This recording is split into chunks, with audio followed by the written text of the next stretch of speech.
قیمت المرء ما یحسنہ۔ نہج البلاغہ کے مفہوم تک رسائی کے لیے میں کوشش کر رہا ہوں، کی ہے میں نے، کہ ترجمہ ایسا ہو جو اس کے مفہوم کی، جو اس کا روح مفہوم ہے، اس کے نزدیک تر ہو۔ مجھے نہج البلاغہ سے احساس لگاؤ ہے، شرف ہے۔ میں علماء کو متوجہ کروں گا کہ انسان کی قیمت وہ حوالہ ہے جس حوالے کو انسان بنتا ہے۔ سادہ الفاظ میں یہ ہے، وہ عمل، وہ کردار، وہ کام جو اس کو زینت دیتا ہے، زیبائش ادا کرتا ہے، انسان کی مقبولیت کا، اس کی پذیرائی کا سبب بنتا ہے، وہ ہے ایک انسان کی قیمت۔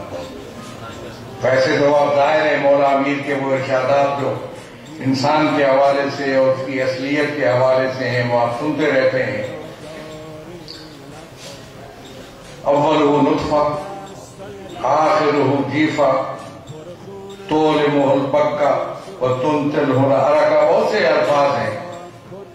اس کا ابتدا انسان کی ایک غلیظ اور نجس پانی سے ہے، آخر انسان کی ایک مردار کی حیثیت کی ہے۔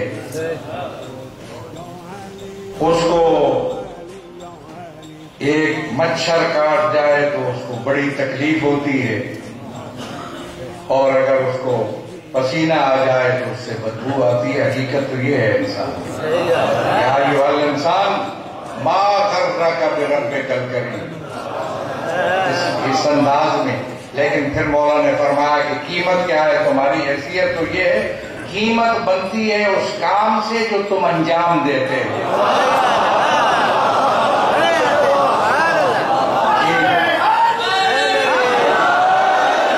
نطفے کی کوئی قیمت نہیں، مردار کی کوئی قیمت نہیں ہے، بدبودار کی کوئی قیمت نہیں ہو سکتی۔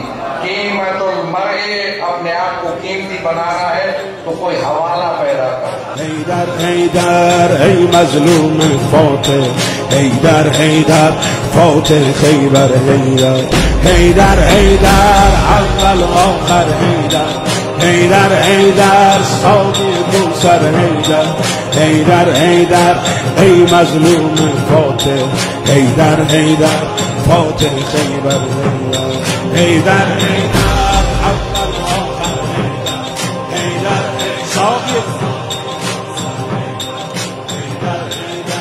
ای مظلوم فوت، حیدر حیدر فوت خیبر، افتادی در بستر